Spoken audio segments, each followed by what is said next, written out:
pessoal do nono ano, estamos aí de volta para mais uma aula da semana. O que a gente vai ver dessa semana? Então vamos ao conteúdo.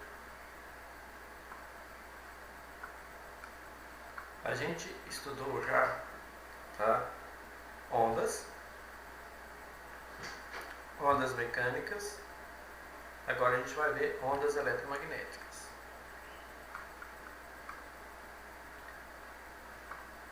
Vou pegar o marca-texto.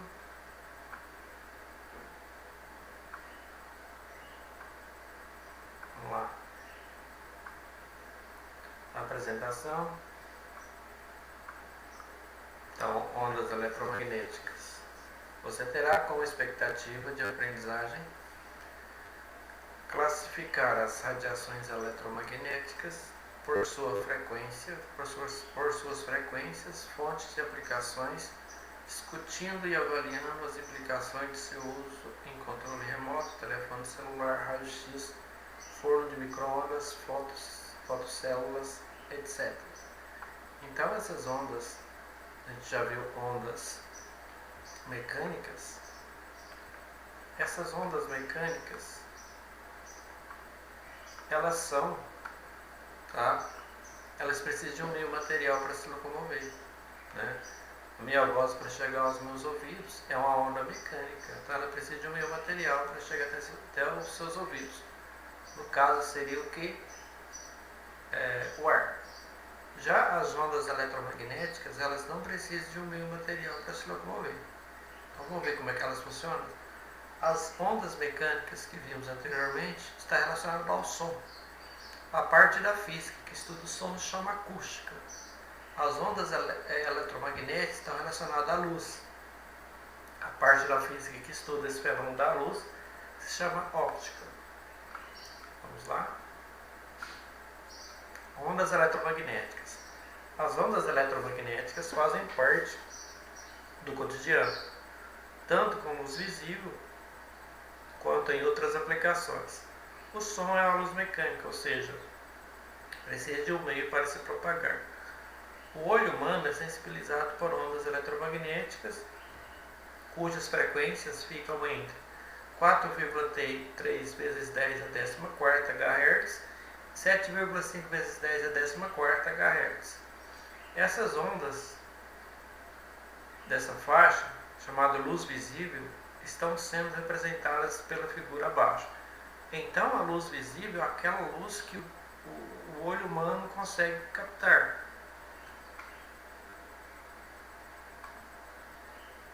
Aqui eu tenho comprimento de onda. Importante, todas as ondas eletromagnéticas têm a mesma natureza. Elas se distinguem principalmente pelos comprimentos de onda ou frequência e pela quantidade de energia que transportam. Então as ondas eletromagnéticas, a natureza delas é as mesmas, tá? Só que depende do comprimento de onda que é utilizado para que ela seja transportada. Aqui eu tenho as chamadas ondas de rádio, o micro-ondas e infravermelho, tá? Comprimento de onda NM, do infravermelho até ondas de rádio, elas não são visíveis ao olho humano. Aqui de baixo, a ultravioleta, raio-x e raio gama também não são visíveis pelo olho humano. A luz visível é essa que está intermediária, tá? Estabelecendo essas cores aqui.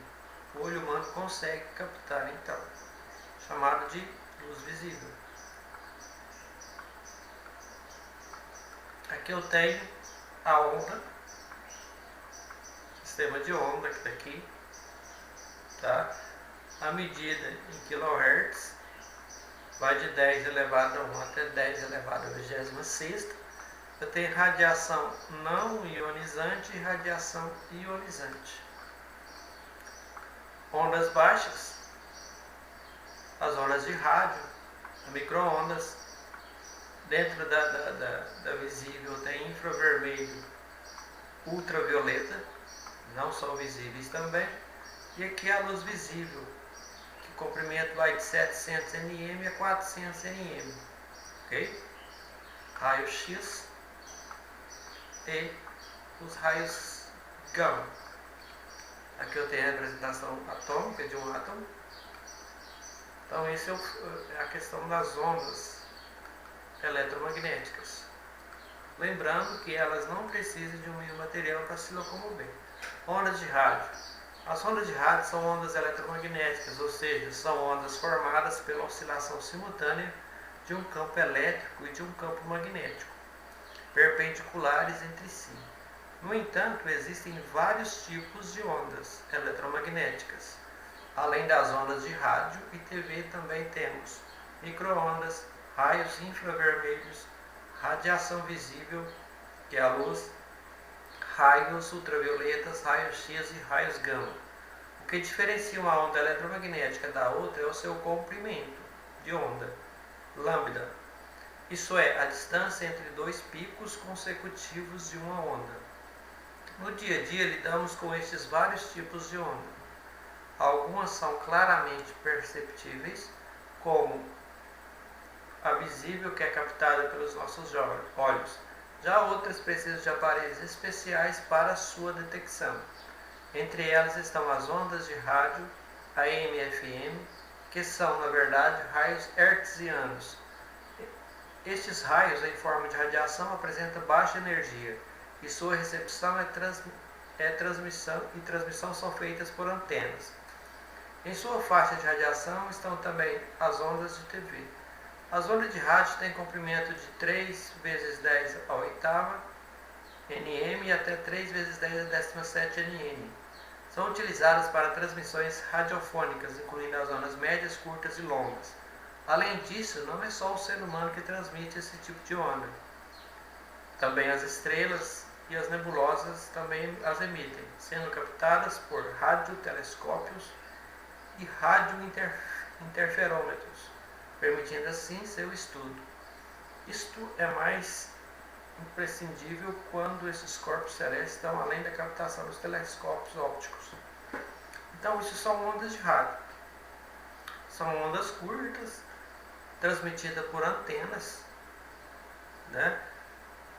Já as ondas de TV são emitidas também por antenas, só que via satélite. Vamos lá. Aqui eu tenho, tá, as de TV, o HF e VHF. Essas transmitem imagem e som. Então as ondas são levadas para o satélite, são captadas e levadas até as antenas de nossas casas. E dependendo da frequência, eu tenho a emissão de som e imagem de uma certa veículo de comunicação, de uma certa rede de TV. As ondas de rádio, que são as ondas AM. Gente, as ondas AM, elas são levadas de uma antena para o receptor. Só que ela é jogada em faixas. Rádio AM, gente, a frequência AM de rádio, ela pega em qualquer lugar, né? Já a FM, ela é jogada de uma antena reta para outra.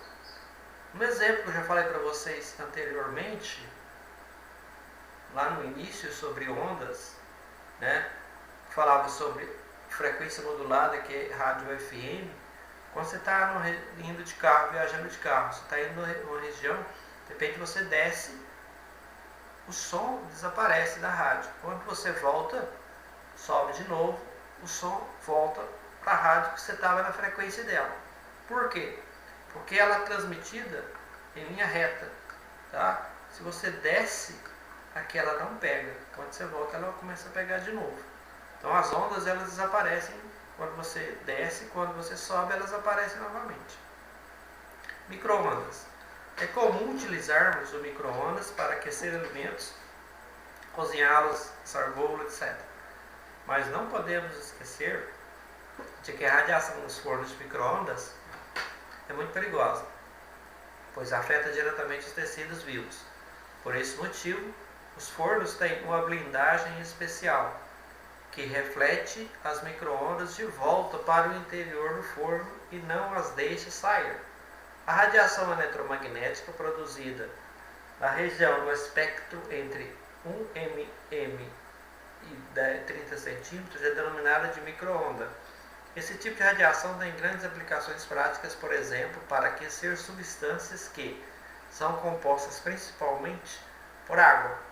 As moléculas polares da água, quando colocadas sob a ação de um campo elétrico, tendem a ficar alinhadas paralelamente ao campo. Pelo fato de estarem em um campo oscilante, elas também tendem a oscilar, absorvendo a energia da onda. A frequência de 1 GHz, na qual a absorção é maior, não é usada, pois toda a energia seria absorvida pelas moléculas da superfície. No forno de micro-ondas, a energia das ondas eletromagnéticas é transmitida para as moléculas de água, que transferem a energia para as moléculas adjacentes por vibração, aumentando a temperatura e cozinhando os alimentos. Água, gordura, açúcares e outras moléculas polares absorvem radiação em torno de 2,45 GHz.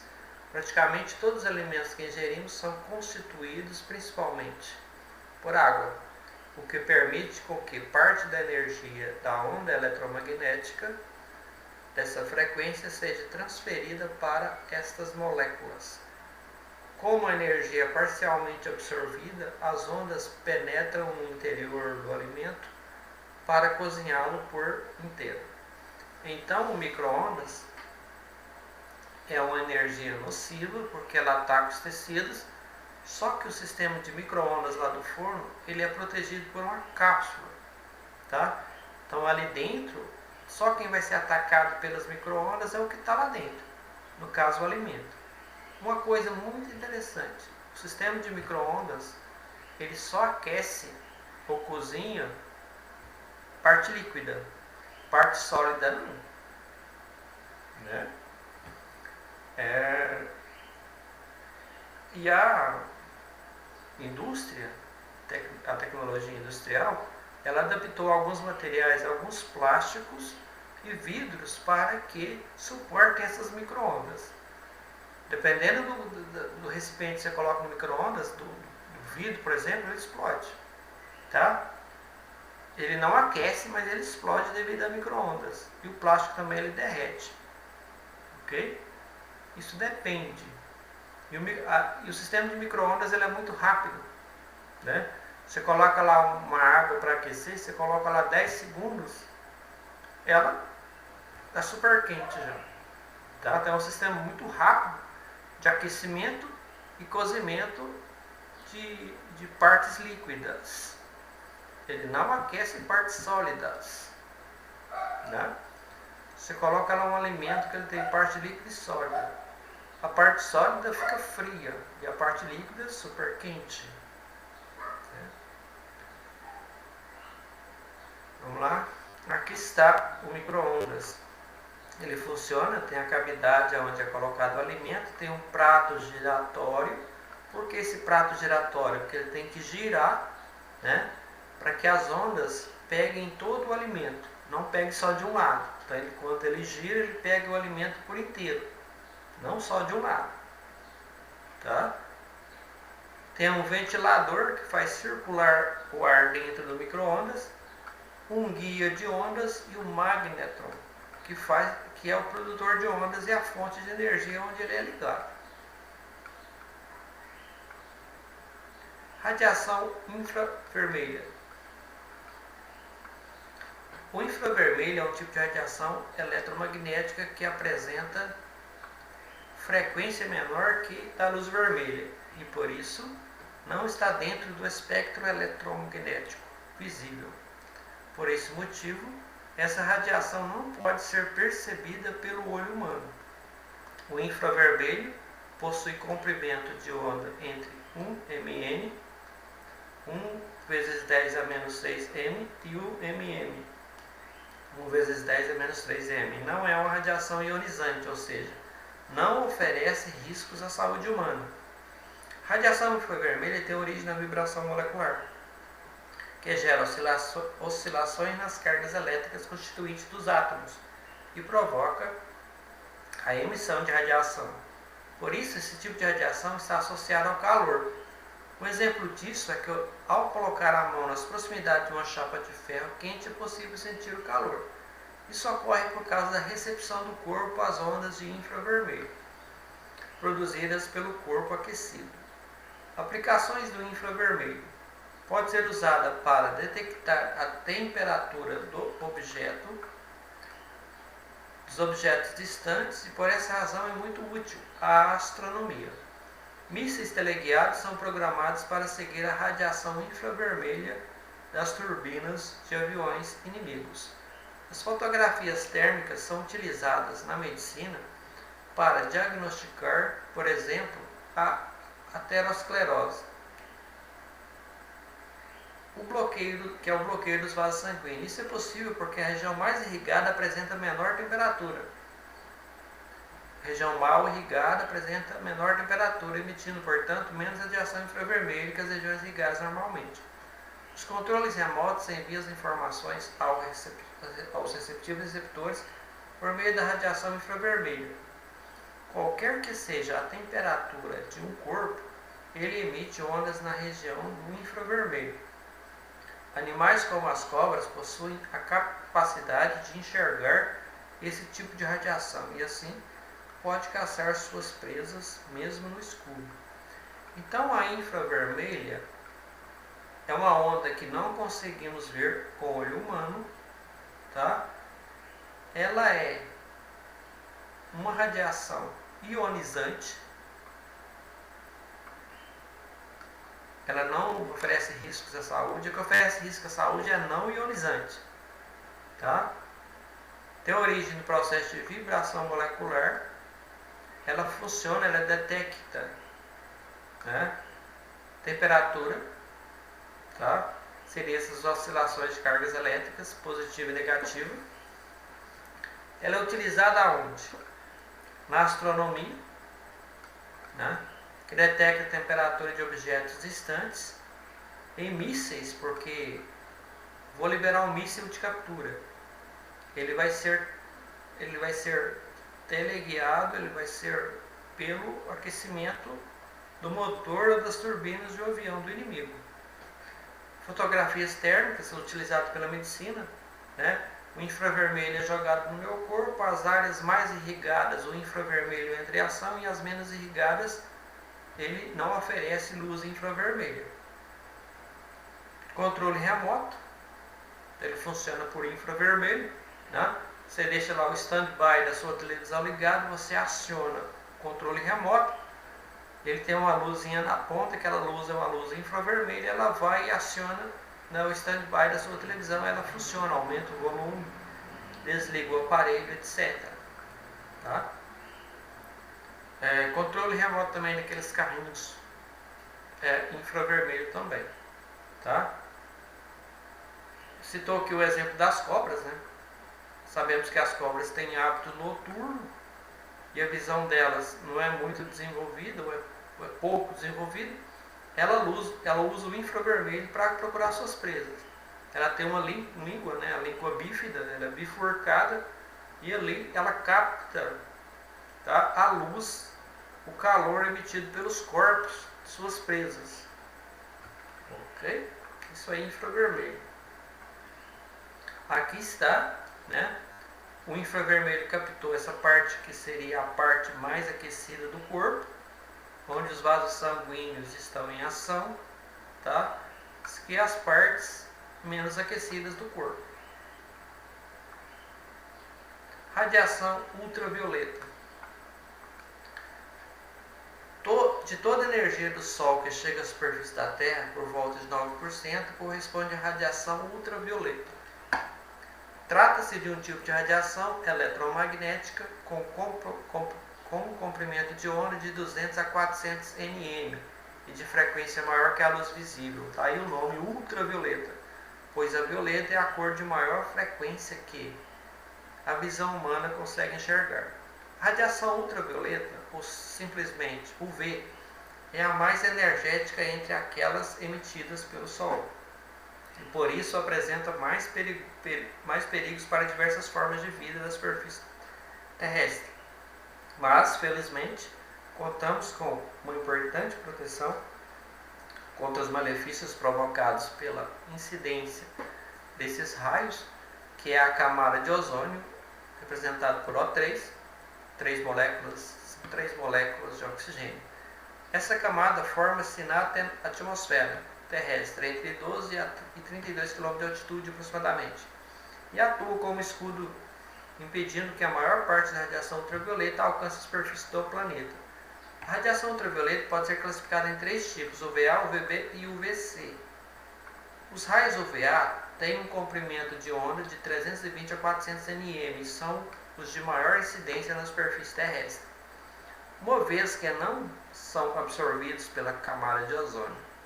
Eles correspondem à maior porção do espectro ultravioleta e incidem de igual maneira durante todo o dia e em todas as estações do ano, incluindo dias nublados e com baixa luminosidade. Os raios UVB, com comprimento de onda na faixa de 280 a 320 nm, são parcialmente absorvidos pela camada de ozônio. Por isso, apresentam maior incidência durante o verão, principalmente no período das 10 às 16 horas, em regiões de altitude elevadas e próximas à linha do Equador, como o Brasil, por exemplo. Já os raios UVC apresentam um comprimento de onda menor que 280 nm, sendo, portanto, radiação que menos se aproxima da luz visível. São muito nocivos à biosfera, porém, não acometem a Terra porque são completamente absorvidos pela camada de ozônio, através de fontes artificiais. A radiação UVC é aplicada na esterilização de materiais cirúrgicos e em processos de tratamento de água, graças à sua propriedade bactericida. Então, os raios ultravioletas. O raio ultravioleta está ligado aos raios do Sol. Tá? São os raios produzidos pelo Sol. O Sol tem a função de aquecer e iluminar o planeta. É importante saber, tá, sobre essa camada de ozônio, que é a camada protetora do planeta, que faz com que esses raios ultravioletas entrem menos intensamente e atinjam a superfície terrestre.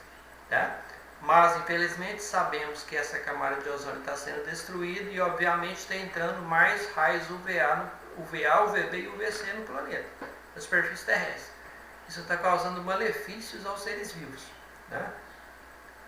Todos eles, seres vivos. E a nós, seres humanos, a incidência maior de câncer de pele. Né? Por isso, a proteção é importante nesse período. Tá?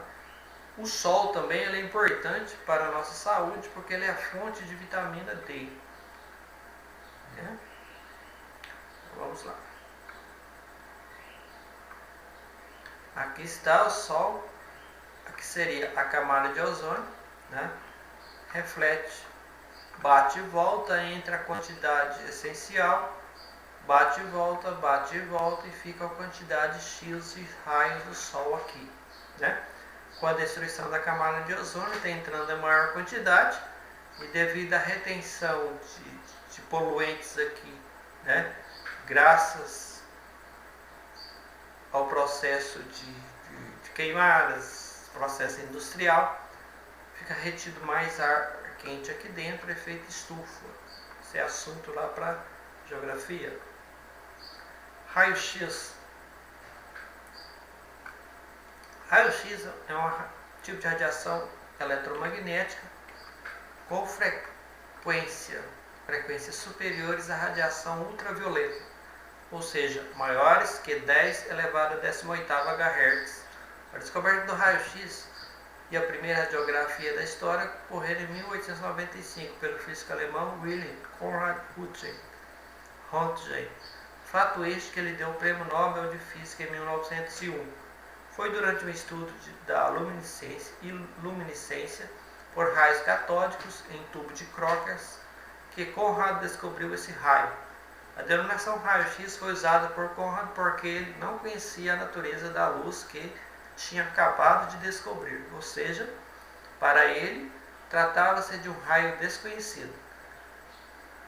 Produção Os raios-x. Os raios-x são obtidos por meio de um aparelho chamado de tubo de Colt, um tubo oco que contém um cátodo em seu interior. Quando esse cátodo é aquecido por uma corrente elétrica, que é fornecida por um gerador, ele emite grande quantidade de elétrons, que são fortemente atraídos pelo ânodo, chegando a este com grande energia cinética. Quando ele choca com o ânodo, transfere energia para os elétrons que estão nos átomos dos ânodos. Os elétrons com energia são acelerados e emitem ondas eletromagnéticas. Os raios-x.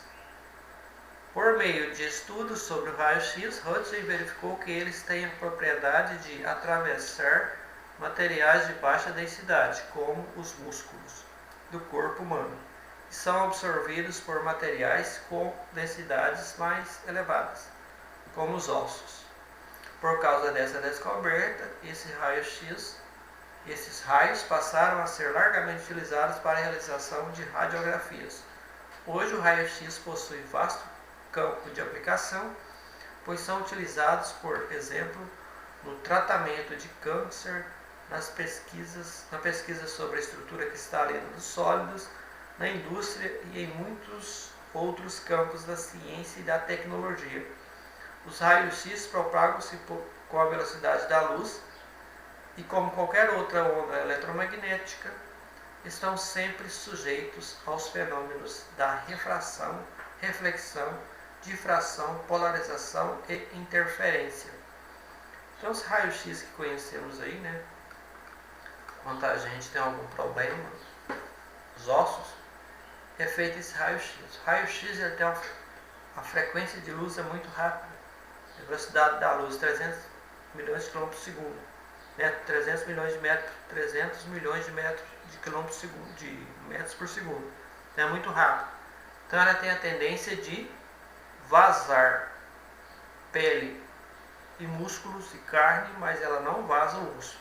Então é uma foto retirada dos ossos, na verdade. Seria isso aqui, ó. Tá? Isso aqui é uma chapa de raio-x. É visto só os ossos. Aplicação na medicina. Aplicações médicas das radiações.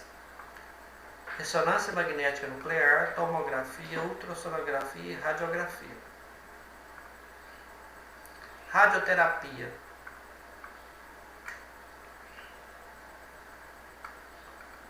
Radioterapia é um tipo de tratamento que utiliza radiações especiais para causar danos nas células malignas, causando a destruição das mesmas.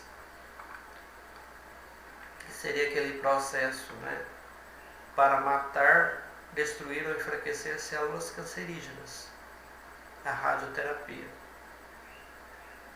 E a quimioterapia. A quimioterapia não é por ondas, tá? A radioterapia é por ondas. A quimioterapia é por elemento químico. É aplicado no paciente. Fototerapia ultravioleta. A fototerapia é realizada com a ajuda de um aparelho que emite raios ultravioletas na pele. Geralmente é indicada para quem possui dermatose inflamatória de evolução crônica, como a psoríase e o vitiligo. Então ela é feita por uma luz ultravioleta, né?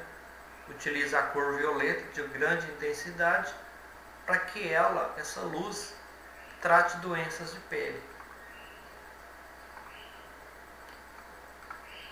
Terapia fotodinâmica. A terapia fotodinâmica é um tratamento não invasivo que é realizado em 2 etapas com intervalo de 3 horas entre elas. O medicamento na forma de creme tem efeito seletivo sobre células cancerígenas aplicadas sobre as áreas com lesões. O que assemelha, para vocês entenderem melhor esse processo aqui, tá? É aquela luz que o dentista utiliza para quê? Então ele faz um processo lá na sua boca de obturação ou qualquer coisa. Isso é para limpar, né, a parte que ele vai aplicar ou para solidificar a parte que ele aplicou, né?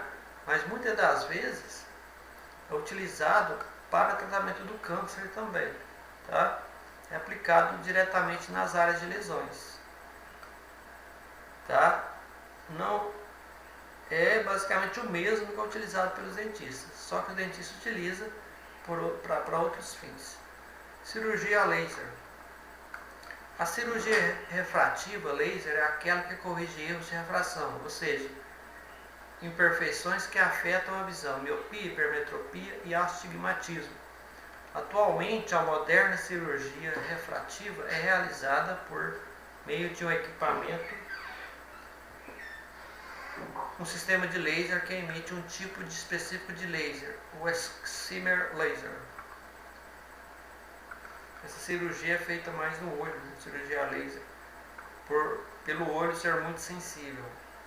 A cirurgia seria considerada menos evasiva, na verdade. Qualquer dúvida é só chamar no privado, né? Estamos lá para esclarecer essas dúvidas de vocês. Espero que tenham aprendido, né? E até a próxima.